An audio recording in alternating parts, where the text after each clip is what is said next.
Įsivaizduot savo darbą dabar be dalytuvo. Net karvės gal supyktų, jei pamatytų kažką kito. 40 kokių tonyčių per parą, tai visai susitvarko. Gali būti ir 20, gali būti ir 22 dalintuvai per dieną. Stiprus skaičius. Tikrai taip.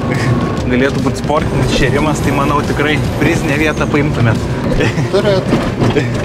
Šiandien esame Panevėžio rajone ir važiuojame į gyvulininkystės ūkį, kuriame auginama 1700 galvų.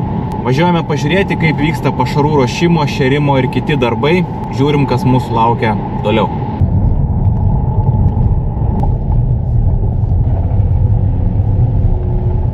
Labą dieną. Kaip gyvenat? Po biškelį. Ūkiškai gyvenam. Prašom į vidų užeit, nereiks stovėti. Čia batus nusivalyti, žinai? Štai mūsų vienas iš naujausių valdų. Naujausių valdų ir daug gyventojų. Kiek jūs už nuomą moka? Už nuomą pieneliu, viskas į pienelį eina. Čia 320 galvų stovi mūsų. Pačios spec elitas mūsų čia. Modeliai patys, nes čia jau pirma veršės, o čia jau telyčios. Robotas, matau, ten važiuoja. Robotėlis važiuoja, pašarus pastumdo. Susiprogramavę esam irgi režimus po šėrimo. Pašarų pristomimo robotas, tai labai jau pasiteisino ir žmonių atžvilgių, kaip sakyti, nereikia vis ganyti, kad eitų pašarus pristumti. Susistatai laiką, iš čia man atstoja žmogų, tai nei suserga, nei nuotaikos jam nereikia. Jis visada nuotaiko ir stumia. Kiek iš viso pas jūs yra galvų? Su visojais prieaugliu, tai 1950. O grinai jau melžiamų karvių, artėjam prie 1000. Pradėjom nuo 700, gal 50 karvučių. Čia buvo prieš 12 metų. Tai būdavo melžiamų apie 700. Tai va, biškelį plečiamės, didinamės. Yra dabar tiesiai ką dėti. Grupės laisvos, gyvuliai komfortiškai jaučiasi. Atitinkamai ir pienas kyla.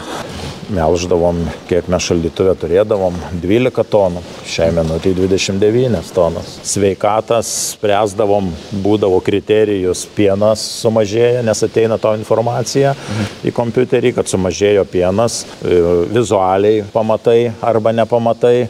Jau jeigu nepamatai ir karvutė užsidelsiau, tai kas jos belaukia vienintelė išeitis. O dabar mes susidėjom naują sveikatos ir, jinai skaitosi kaip ir jų sistema, pagrindas yra, bet yra dar ir sveikatos klausimais ateina informacija, jeigu jinai mažai juda, tuoj mum ateina signalas į kompiuterį, kad apribotas judėjimas, sėdamumas, tuoj iš visos bandos išsistemina mum tą karvę, kad jau jūs į ją stebėkit, žiūrėkit, su jie yra kažkas negerai. Prevenciškai jau pamatom, nors jinai vizualiai atrodo visiškai guvi, vaikšto atrodytų, jeigu būtų pagal seną sistemą žiūrėti, jie atrodytų sveikutėlė, bet jau ją identifikuoja ta naujoji programa, kad su jie jau yra kažkokie tai pakitimai. Ateina numeris jo ir iš karto signalas tokioj grupiai yra sveikatos problemos. Viskas, eini ir karvė tą stebi, žiūri ir daktarai labai iš karto pats ateina, jau jisai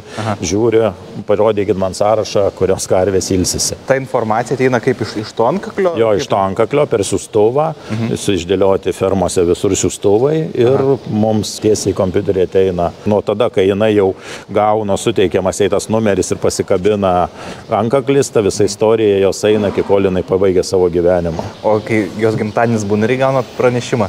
Ne, gimtadienį galima tik tai atsiskaičiuoti pagal, kada jinai jau pas mus atėjo į gyvenimą. Ne, gimtadienius jau nebešvenčia. Savų kitą kartą ne visada prisimeni. Čia dar gyvulio. Įsivaizduot savo darbą dabar be dalytuvo? Ne, tai jo. Ir anksčiau neįsivaizdavau be dalytuvo. Jeigu su arklio vežimais reikėtų ir grįžti į akmens amžių, tai ne. Net karvės gal supyktų, jei pamatytų kažką kito. Čia šienainis. Jo, čia sudėti šienainiai mūsų. O va čia va mūsų pats didysis, vadinamas tas kukurūzų blynas, kur visi stebėsi, kaip čia visi sudeda šitokį didelį. Pirmais metais, aišku, sunkiau sekėsi ir suvaldyti, nes jisai kaisdavo mum, sunku buvo. Tai va dabar išmokomės jį mes jį suvaldyti. Tai ir turit suvažinėti tam tikrą... Suvažinėti, suslėgti jį, atitinkamą koncentratą panaudoti, kad jisai užsikonservuotų ir jo šėrimo specifika, kad jisai nekaistų ir nepelytų atidarius jį atitinkamu periodu, kada jis jau reikalingas mums šėrimui. Tai va, nes jeigu jį atidaręs paliksi ir stovės jisai, tai atitinkamai ta plokštuma jo pradeda pelyti. Šitą balą važiavau, pradžioj galvoju, čia galiu ir išsimaudyti, bet sustojau taip. Mašina automatiškai nusiplauna, kaip ir viskas ūkyje automatizuota. Legendą turit, matau, ar ne? Yra legenda, jo. Kantrus, jo, kantrus. Šitas mūsų 16 kubų. Žinot, kad būna pas automobilius rida, kiek kartų buvo iššerta? Iššerta, tai jau sunku net būtų suskaičiuoti, kiek tonom reikėtų, nes jau metai laiko, net daugiau pusantro jau, sakykime, metų. Praktiškai vienas takas, kiek mes 11 šėrimų, tai aišku, gal kiti šėrimai mažesni, bet vidurkis galima skaičiuoti, kad 4 tonos vienam takui, tai jeigu daugint 40 kokių tonyčių per parą, tai jisai susitvarko. Labai patogu, kad jisai abi dvi pusės turi funkciją. Transporteris, kaip sakyti, vieną pusę gyvuliai, jeigu stovi pašeria, gali šerti ir į kitą pusę. Tai čia berods priešpėliai, ne? Reguliuojasi. Jo, čia tie priešpėliai irgi priklausomai juos sustumėm pagal pašaro kokybę ir reguliuojant, kad kuo geriau juos išmaišytų ir, kaip sakant, dalį ir susmulkytų, nes vis tiek peiliai yra, tai jie smulkinimo funkciją atlieka. Šitas komplektacijai buvo ar ne? Komplektacijai čia dėl tvarkos. Jo, čia šakės traktoristui dėl tvarkos palaikymo, jeigu išbyra pašarai per viršų, tai čia komplektacija jau galėtų būti, aišku, su raudonu kotu nudažytų ir užrašyta ant rankino Štraubmann. Sklendė pasireguliuojas padavimas, jau vyrai žino, kiek ją atidaryti, kad nevarytų didelis, greitis reguliuojasi, kad nepermestų tolyn po kojom gyvuliam. Būdavo seni, kurie atsidaro šone sklendę, iš sklendės reguliuoja ir iš sraigto sukimosi greičio. Šičia reguliuoja iš transporterio eigos, jau yra irgi tas toks patogumas. Paaukštinimai uždėti, dar yra galimybė dar pasididinti paaukštinimus. Čia 20 berods yra galimybė 30 lygtais. Mūsų aukštis toksai, nes kitur seno, kaip sakyt, statybos tvartai netelpam. Norėtųsi, aišku, dar turėti didesnį į aukštį, bet tiesiog jau nebetelpam. Matosi, kad dirba. Matosi, jo, kad sukasi. Vidui tai užsidažai jau. Nublizgina. Nublizgintas jau, jo, tikrai. Pasijungia, aišku, delninuką vadinamą tą ir jie stebi visai išdalinimą ir krovikas stebi krovimą savo visą informaciją. Tas patogu, kad jie abudu mato vienas ir kito ir nereikia, kai turėdavom seniau pririštas yra prie vieno delninuko, tai traktoristas pakrovęs pašarus turi nunešti dalintojui, kad jau jis įsijungia ir tada važiuoja dalinti. Šita galimybė jau dabar ties yra traktoristų atžvilgių yra patogiau, nereikia perdavinėti iš rankų į rankas, jau toks komforto, biški daugiau yra. Jau jie abudu mato, kas krauna, tas ką dalina. Tas, kuris dalina, jam informacijos mažiau reikia, jisai praktiškai išdalinti tą reikiamą kiekį, nes kai ant kai kurių dalina vieną dalintuvą ant 2 grupių, tai kiek tai grupiai paduoti, kiek tai yra visai atskiros 2 funkcijos, kurios išdalinti leidžia 2 grupėm ir nereikia, seniau neturėdom tos funkcijos. Jeigu sukrovai ten 2 grupėm, tai turi pasakyti jam, tai grupiai palik tokį kiekį, o dabar jisai, kaip sakyt, leidžia šitą programą užstatyti krovimo 1 kiekį, o išdalinimo 2 kiekius. Jisai nereikia jam galvoti palikti ten toną ar pusantros dar tai kitai grupiai, kad liktų pašarų. Būna ekranas su svarstyklėm, dabar čia viskas yra. Tai tas, nuo to ir mes pradėjom. Ekranas su svarstyklėm, traktoristui rankoj popieriukas, krovimo popieriukas, žiūri svarstyklės atsisukęs, susikraunas pagal tas svarstyklės, kaip jam atrodo, kontrolės. Tada jokios nebelieka, nes tik pasitikėti jo žodžiu gali. Taip padariai, taip padariau. Varnelę uždeda. Uždeda, taip padariau. Tas krovikas praktiškai svarstyklės tik jam, kad išsikrauta kiekį. Prakontroliuoti nieko negali. Turi stovėti šone tada ir stebėti, atlikti tą vadinamą baubo funkciją. O dabar ties praktiškai tik tai šėrimo dienos eigoje, jeigu turi kažkokių įtarimų ant tako, pastebėjęs, kad kažkas gal ne taip, einu pasižiūrėsiu. Viskas kompiuterė, visa legenda tenai. Visi, kas nori, realiai gali prisijungti, duomenis pasižiūrėti. Bet kas, aš iš namų galiu pasitikrinti, pasižiūrėti. Čia ne vieną legendą turit, matau. Yra darbo arkliukai, yra keletą tokių, kur jau nereikalauja didelio preciziškumo darbas, priekabą patampyti sunkesnė jau. Arkliukai šitie atlieka savo naudą. Šiaudus dengiam nuo kritulių, kad nepelytų ir nepūtų nuo lietaus, nes paskui pelėsis visas įsimeta. Čia kai kas vis kalba su močiutėm, tai vat ir mūsų jaunoji yra vedėja, kuri irgi pasidiskutuoja su savo močiutė, tai ta už galvos susijėmus, kai išgirsta tas naujasias technologijas, kas dabar jau kaip gyvuliu elgiamas ir ką jisai gali duoti kokios informacijos. Sako, tai jos gal pačios ir šokinėja, jau žinai, prie melžimo robot uždedi tą ir jinai pati pasimelžia save. Kaip tiek sako, žmogus gali karvių pamelžti, pritampyti, o tų tešmenų tiek. Tai kaip pasakai, kad viskas jau ir patys aparatai nusiima melžimo ir tai jau jai labai nuostabu būdavo. Žinai, iš tų senų laikų į kibirą melždavo. Ofisas. Aha, toksai oficiėlis mūsų visas smegenis čia sueina. O čia aš suprantu, tai kas yra? Tai yra žmonių kontroliai. Irgi sistema, ne? Sistema jo, kuris ateina linksmas, kuris nuliūdęs. Tai čia tas pats kaip karvių rojų sistema dėl linksmumo, čia dėl žmonių linksmumo. Aiškiai gali. Robotas parvažiuoja iš darbo dienos, ilsėtis.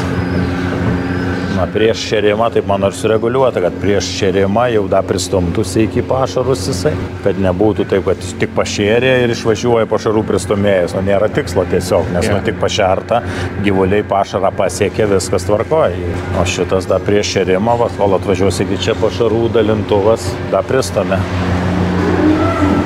Jeigu mes kelyje atsistosim, jisai nevažiuos ant mūsų jau. Ne, jisai atsimuš, jam yra bamperiai, kur 3 kartus jisai atsimuša ir sustoja, viskas meta alarmą, kad jam kelyje kliuvinys. Čia pasiklyst galima. Eisim iki naujo kvarto to pasižiūrėti, kaip tenai, kaip kas suėsta. Tai kai 12 metų pradirbi, tai iš akies gali iš karto ar ne pasakyti, jau atmušęs iš tą akį, kiek suės, kiek nesuės, nebent kažkokios klimatinės sąlygos, jeigu būna, tai labai jau tada naktis vėsesnė, daugiau suėda. Nu, turi ir tai jau pradėti atsižvelginėti, kad kokia naktis tavęs laukia, vėsesnė, diena karšta, aišku, mažiau suės. Viskas į pašarų taupimą. Tai kiek čia iš viso tvartų pas jūs yra? Tai melžiamų karvių yra 3 ir dar yra prieauglio apie 400 kažkur 70 telpa ir dar vadinamų tų sovietinius dar vis turim irgi 2, kuriuose laikom telyčias. Tai va. Čia dabar žinau, kiek padavė ir čia visą laik duodasi jau po 2 tonas 200 į vieną pusę, 2 tonai 200 į kitą pusę ir jau žiūrim, kiek pusės suėda. Kažkaip keistai atrodo visą laiką duodė gyvulių grupės tos pačios, amžius tas pats, bet ta pusė visą laik daugiau suėda. Ne? Visą laiką ir dabar va, matosi pagal likučius. Va, kad šita pusė visą laiką kažkaip, apetitniau atrodo, matosi net ant likučių pašarų, kad čia mažiau yra likę. Jau mes žinom, kad šitai pusė visą laiką reikia duoti šiek tiek daugiau, nes suėda daugiau, nors viskas tas pats. Kodėl? Nežinau. Gal ten linksmiau? Muzikos neleidžia tokios? Neužsiemom, nors senais laikais, atsimenu, būdavo. Muzikytė grodavo, nors kaip ir pavažinėjom po užsienį, tai kai kur Bethovenas groja. Ar ne? Jo, palaidoja labiau tada jas? Sunku pasakyti, ar dėl žmonių, bet sako, kad dėl gyvulio. Gal žmogui smagiau dirbti. Galima pabandyti, ar ne? Paleis Bethoveną vienoj pusėj, kitoj kokį nors ten metalą, pavyzdžiui, ar ne? Roką sunku, ir žiūrėsim. Ar ne? Ar sustresuos gyvulys gal daugiau. Nors kur mes čia buvom irgi išvykę kelionėje, tai televizoriai plazminiai sudėti ir apie gamtą rodo. Galima į pračią. Ir sėdi žiūri jos. Ne, nežiūri, bet tiesiog, sako, irgi pienui prideda, žinai. Tai va, ta, kaip sakiau, ta 7 grupė, va šičia bus stovės gyvuliai ir iš karto tenai tik tai perkoreguoju gyvulių kiekį ir viskas. Ir čia šeriasi vienu dalintuvu, jie tada šeriasi. Čia vieną kiekį atiduoda, ten kitą kiekį atiduoda, nereikia galvoti, kiek čia dabar papilti, kiek nustatyta, tiek ir pil. Kokia dydžio ta grupė bus? 40 gyvulių.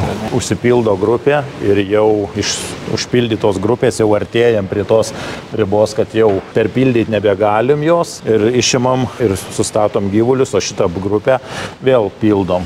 Nes telyčios, nemaišom, tai visą laiką telyčios apsiveršiausios eina į vieną grupę, nes ta hierarchija vis tiek vyruoja tarp karvių. Perkelėt atskirai gyventi, ne? Jo, iš tėvų, kai išsikrausto būna, baigia mokslus. Tai va, eina tada čia į tą vadinamą gatvės mokyklą. Į gatvės mokyklą. Tai va, šerikai jau susiruošę, laukia komandos. Dalytuvą nuplovė. Jo.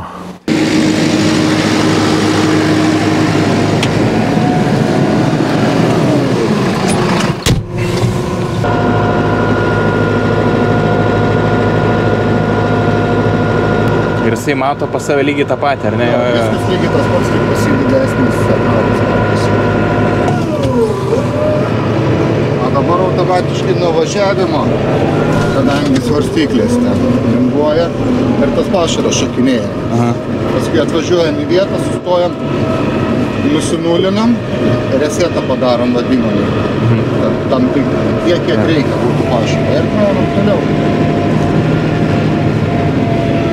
Mūsų prašo 128, atsinaujinom iki tam tikros skaičiaus ir vėl gaunasi. Dabar įsikrauna soja, ne?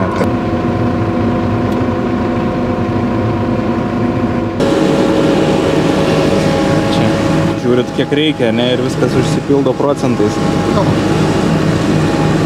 Daugiau, mažiau reikia priklausomai nuo grupės ir miltų kiekio, tai ilgiau leidžiam, trumpiau leidžiam.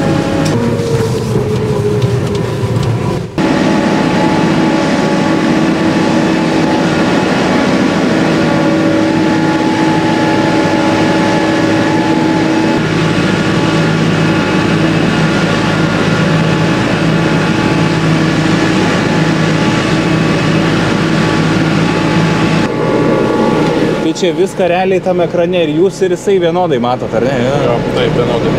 Patogu? Patogu. Metas į virš.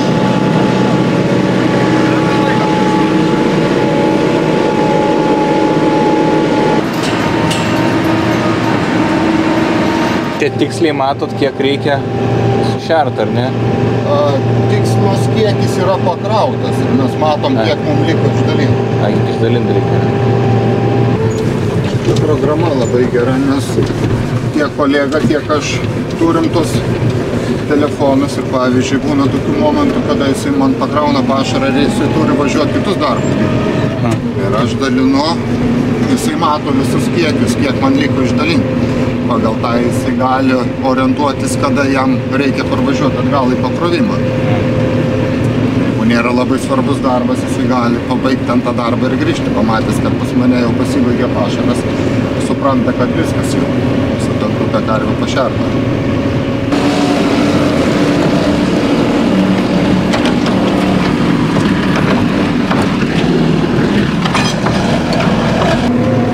Kiek per dieną iš viso padaro dalytuvų?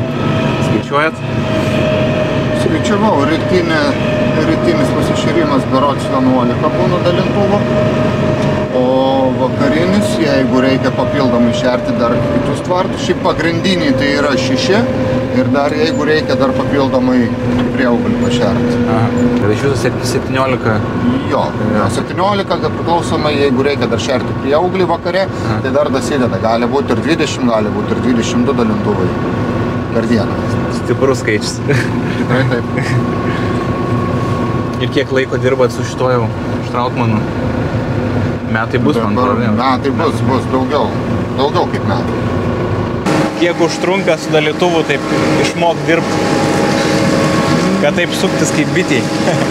Nu, tiesiog reikia priprasti prie technikos. O jeigu patirties turi važiuojant su traktoriu ir priekaba, tai tikrai neužtruks ilgai. Jeigu moki su traktoriu priekaba važiuoti, čia lygiai tas pats. Tik tiek, kad siauresni tarpai, daugiau atidumo reikia, bet kai pajauti techniką, pajauti priekabą, labai daug laiko neužtrunka. Važiuojam vandens su belasu. Tempas yra geras. Na, karvės vis dėlto laukia pašaro. Ir šiaip nemėgėjas lėtai dirba. Bet kiek didesnis tempas būna, kai laukia 11 dalintuvų. Ir dar papildomai kiti ūkio darbai laukia. Ne tik tais karvių šėrimas, dar reikia ir mėšlus vežti, ir pašarą ruoštis, viską.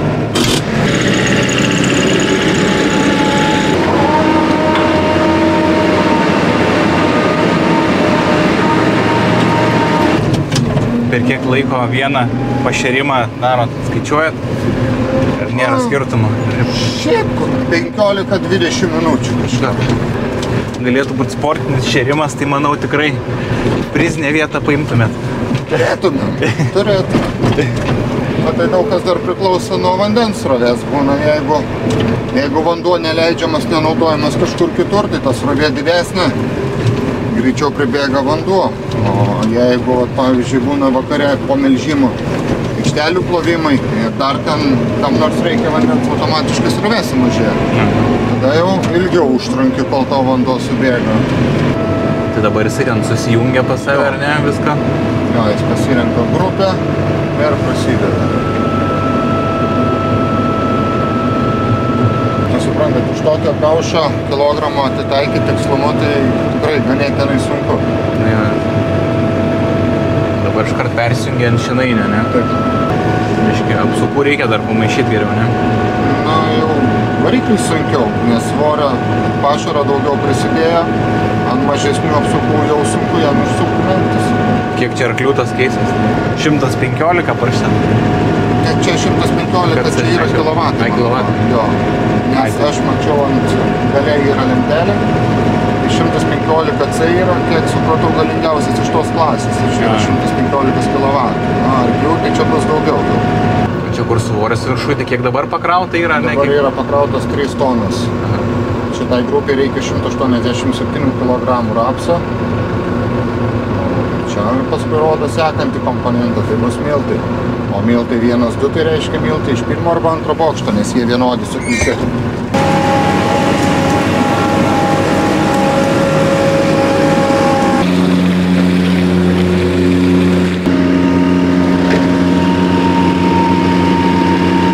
Per dieną 17 šėrimų, tai va tiek kartų jau šėrės. Nemažai jau. Kaip jausmas, 6 štukas per metus dalytuvų, kaip išdalimus būtų. Nesijaučia to kiekio, žinau. Nesijaučia? Ne, tik skaičiai matosi, kad nesijaučia. Aš kaip neskaičiuoju. Štai pakravimas jaučiasi. Pakravimas jaučiasi, ne? Gražus skaičiai, niekada nebūčiau net pagalvojęs. O jie 6 štukas per metus? 6205. Jo. Įlipk, išlipk. Normaliai. Gali važiuoti. Tai kaip tas dalytuvas? Man smagus. Tikrai smagus. Ir labai lengva priprast prie jo buvo. Ir dirba gerai. Karvė sėda, tai reiškia tinka, ne? Taip. Jeigu mokėtų kalbėti, pasakytų, ką nors gero gal. Nežinau, sunku prognozuoti, ką jos pasakytų. Sakytų tikriausiai, daugiau miltų dėkit. Jo, arba dar ko nors daugiau. Cukraus. Cukraus daugiau, ar ne? Čia transporterį reguliuojat biškį, ar ne? Kai nėra karvių, kur nereikia šert, neduodu pašaro. Labai patogu su transporteriu. Įjungi, išjungi, kada reikia įjungi, kada nebereikia išjungi. Tai čia perjungiat vieną svirtis, ane, ir į vieną pusę transporteris arba į kitą, ar ne? Jo, į priekį į dešinę pusę duoda, atgal į kairę pusę duoda transporteris. Čia liukas darinėjasi. Viskas labai vietoje labai patogiai. Tai iš rimtesnių kažkokių gedimų per tiek šėrimų, tai su svarstyklėm kažkas buvo, ar ne, šiek tiek sutvarkė? Jo, truputį su svarstyklėm, o daugiau iš rimtesnių nieko nebuvo dar. Atitinka vokišką kokybę. Nu jo, Tikrai taip. Šiaip nesunku tos receptus atsiminti. Iš pradžių buvo ką veikti, bet aš kadangi kai mokinausi, tai buvo senoji programa, tai buvo daug sunkiau. O dabar viską rodo, viską rašo, kas po ko eina. Tai čia tikrai nėra sunku.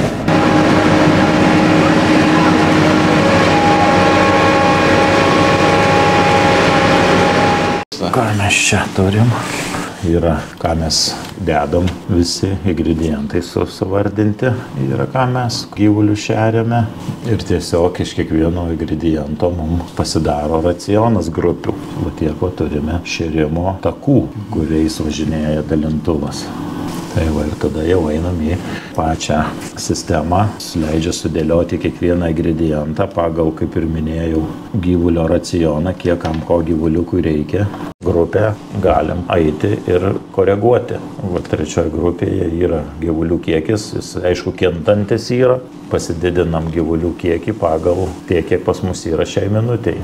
Didinam, mažinam, kad atitiktų irgi suėdamumo kiekį pašarų. Programa sudėlioja vienam gyvuliui, bet jie jau programiškai delninukę mato, kiek reikia krauti viso. Jau šienainis, tai ten automatiškai programa šienainio kiekį daugina iš gyvulių kiekio ir žino, kiek reikia sudėti kilogramų. Kad galutiniam variante jie turi neperžengti va šitos ribos. O šitą ribą, kad neperžengtų, leidžia šitą programą pasižiūrėti, kaip jie atliko savo darbą šėrimo gale. Tiesiog minučių tikslumu, kada šėrimas pradėtas, kada šėrimas baigtas, kiek laiko šėrėsi ir ką sušėrė, kaip čia kilogramo pavidalu ir kiek buvo užplanuota ir kiek įkrovė. Juostelė rodo, kad viskas procentų paklaida neviršyta yra.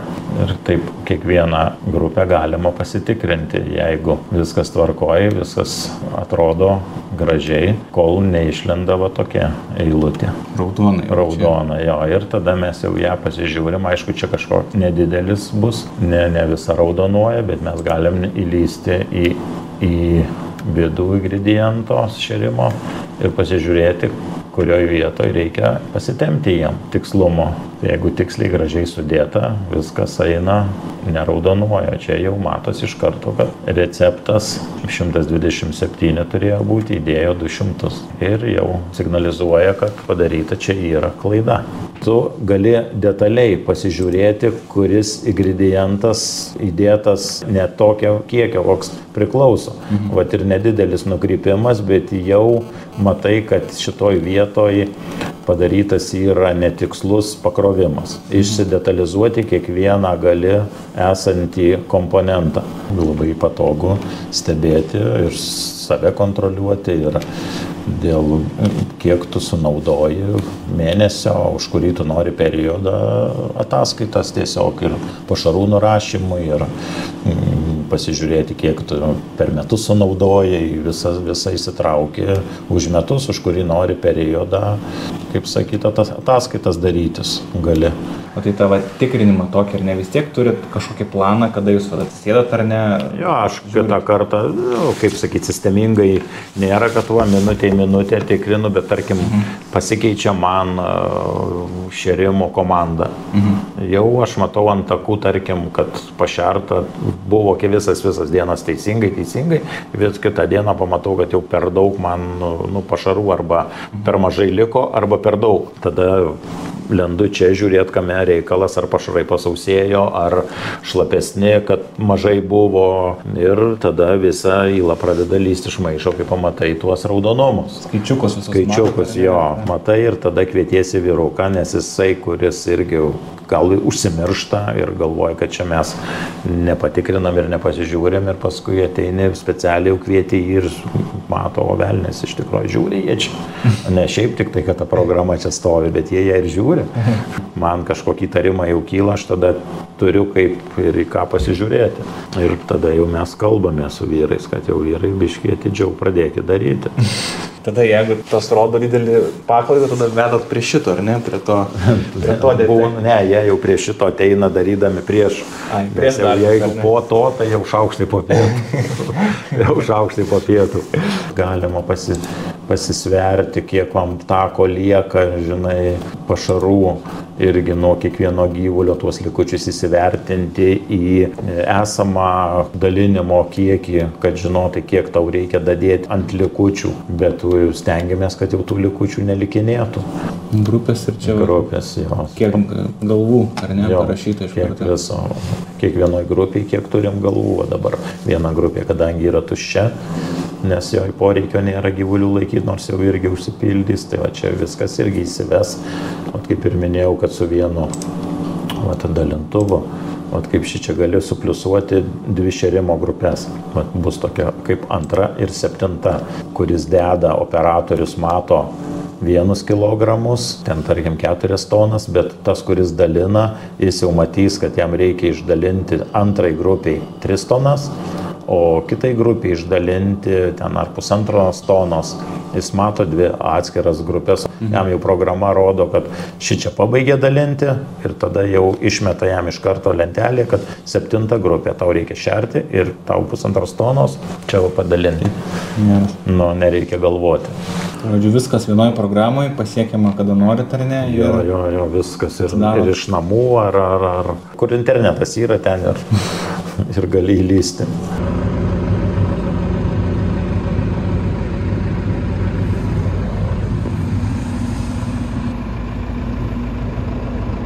Čia galima sutalpinti 5,5 tonos, grubiai 6, priklausomai nuo pašaro sausumo. Jeigu visiškai sausas pašaras, tiek nesutalpinsi, bet jeigu šlapesnis, telpa ir 6 tonos. Geras jausmelis su 16 kubų, kiek čia 2000 galvijų pašerti. Taip, yra darbo, bet smagus. Vis nerankom šerti. Tas sklendę atidarai, tada biški daugiau šerisi, uždarai lėčiau, ne? Kaip jinai valdoma, taip ne jo? Taip, daugiau atidarius išbyra daugiau pašaro. Pridarius mažiau išbyra, priklausomai nuo to, kiek pašaro yra. Jeigu daug pašaro yra, automatiškai atsidarom daugiau, kad greičiau pasišertų. Jeigu mažai pašaro, daug atidarius, ištris viskas vienoj vietoj, jau irgi negerai. Tenka skaičiuoti ir tenka planuoti. Yra buvę, kad tenka po to su šakė pasidarbuoti. Esu girdėjęs kalbų, kad prieš mane dirbantiem žmonėm kažkada yra tekę, man ačiū Dievui dar ne. Dar ne. Ir nenorėčiau. Pavyzdžiui, šitai grupiai tona 700 kg dabar. Įsivaizduokit, rankom permesti. Arba sukraut atgal.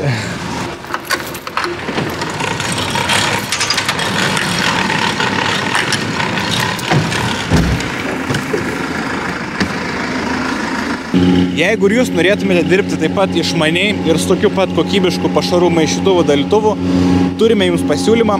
Užsisakykite naują Strautmann pašarų maišytuvo dalytuvą iki šių metų, tai yra 23 metų gruodžio 31 dienos ir gaukite 200 eurų nuolaidą už kiekvieną pasirinktą talpos kubinį metrą. Tai yra, jeigu rinktumėtės 16 kubinių metrų talpos pašarų maišytuvo dalytuvą, gausite 3200 eurų nuolaidą nuo standartinės kainos ir taip pat padovanosime išmanę šėrimo valdymo sistemą jums dovanų. Tik jeigu turite klausimų arba galvojate apie įsigijimą, drąsiai kreipkitės į mūsų technikos skyrių jau šiandien.